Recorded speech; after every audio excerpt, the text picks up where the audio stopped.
Week number 10, which means round one of the playoffs. November football. That's right.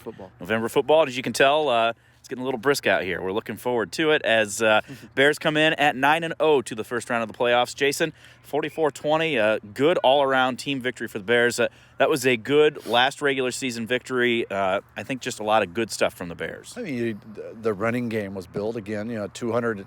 You outgain a team on the ground by over 200 yards, and they threw for over 100 yards.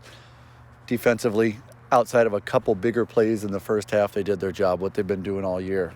The Bears get up 14-0, then it's 14-13, then they score, 30 unanswered points. Or 17-14, and they just ran away with it to finish up 9-0 and give the seniors a nice present on their senior night for an undefeated season and complete the district title the right way. Well, it was a game that, we knew coming in that Beckman had a good offense, and they showed that. Their 2 touchdown drives, they made some pretty good passes, kind of similar to that North Cedar game where, the quarterback was just making good throws. Tip your cap to them. We adjusted the defense just a little bit and really slowed things down from that point until, we had that last drive at the very end of the game before they scored again against, a lot of our guys that aren't out there on a regular basis. Yeah, and you could use tip as an operative word. I mean, there are 2 touchdowns in the first half. One of them, the ball was it was really a perfectly thrown football. And then the second touchdown they scored in the first half, Trey Eagles right there, just outside, just at the tip of his hands, couldn't get enough to knock it down, tips it up. Same guy, Jager, again, catches it, goes into the end zone. And it's all just like that. That's how football works, Steve. I mean, things can shift in just off the tip of a finger, but the Bears bent a little in the first half, but they did not break, and they really buckled down. Yeah, buckled down, and then, like you said, that running game came on. I think Tanner ran as hard as he had all year long. That offensive line looked really good, and hopefully that's a sign of things coming into Week 10 and hopefully more beyond that. Right, with the cold weather coming in, the football gets a little tighter, the ground gets a little harder, so you got to really get down into it, and I think a rush, if you could do both, obviously it's great. It's great if you can mix it up.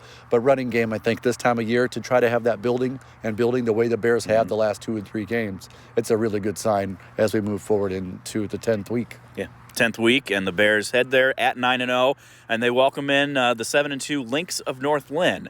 They come in, their only 2 losses in district were to both Iowa City Regina by 9 points and then blown out of the water by Dike New Hartford, but that's not uncommon because Dike New Hartford's pretty darn good this year. That's a good football team. Good football team. That's not a knock against the Lynx. That's just a credit to Dike New Hartford. But they come in, Austin Miller, quarterback, 24. Wow. He's really the guy that you look for. There's a lot of good guys around him, but he's really the cog to that entire offense. Yeah, 1,200 yards passing, 944 yards rushing.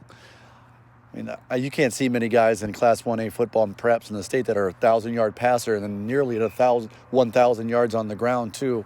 Hopefully the Bears can contain him so he doesn't get to that 1,000 yards. But when you got a player like that, like Steven and I were talking before we got on here, the kid averages about 14 carries a game and nearly 8 yards per carry. That's pretty stout. That's going to be pretty tough. He's done it all season long. I mean, against one of the better teams on their schedule, Regina, the kid rushed for over 200 yards on the ground. So in some of the bigger games and against some of their better teams, he's played some of his best football. So now we're in the playoffs. They're going to play some of the better teams in the state of Iowa, and let's hope that they can contain that a little bit. But maybe that's a bend, but don't break against him. Yeah. Well, it's one of those where obviously you're focused on him. If you're not, if you're going to lock everybody on him, they've got other weapons that can beat you too. I mean, you got Brennan Becker, I think it is, at the running back. You got Austin Hilmer out there at one of the wide receivers. Did he have a brother that played baseball? I think he might have, got into a game or 2 over his career. I don't know. Just a fairly good athlete, a fantastic baseball player, national record holder, for goodness sake. So, I mean, it's one of those that you can't just focus on Miller because those other guys are going to beat you. And, you look at it, they've got a pretty decent-sized offensive line, probably about 225 or 230 up across the front. Yeah. And, they're quick. They're tough. They're hard-nosed.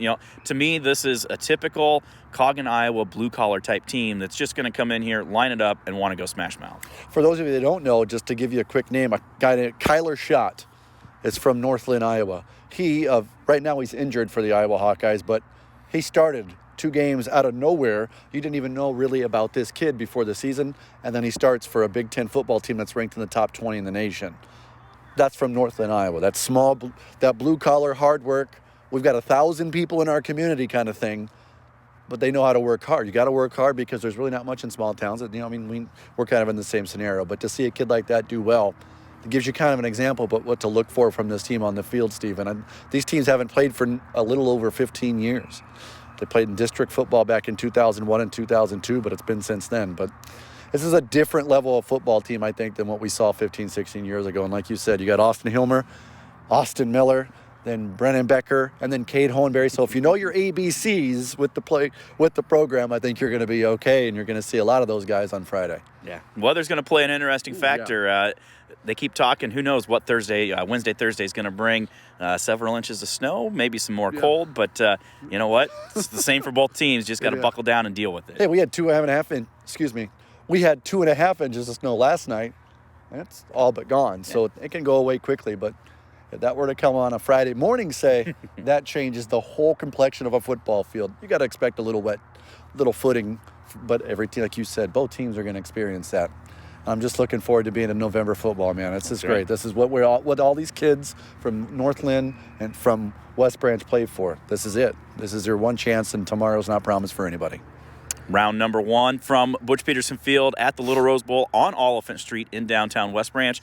Historic downtown West Branch. It's going to be a 7 o'clock kickoff. We'll have the Bearcast pregame coverage starting at 6:30. Big thank you to EMS Detergent Services and Main Street Suites, our sponsors for our weekly preview as we get ready for round 1 of the playoffs right here at westbranchfootball.com.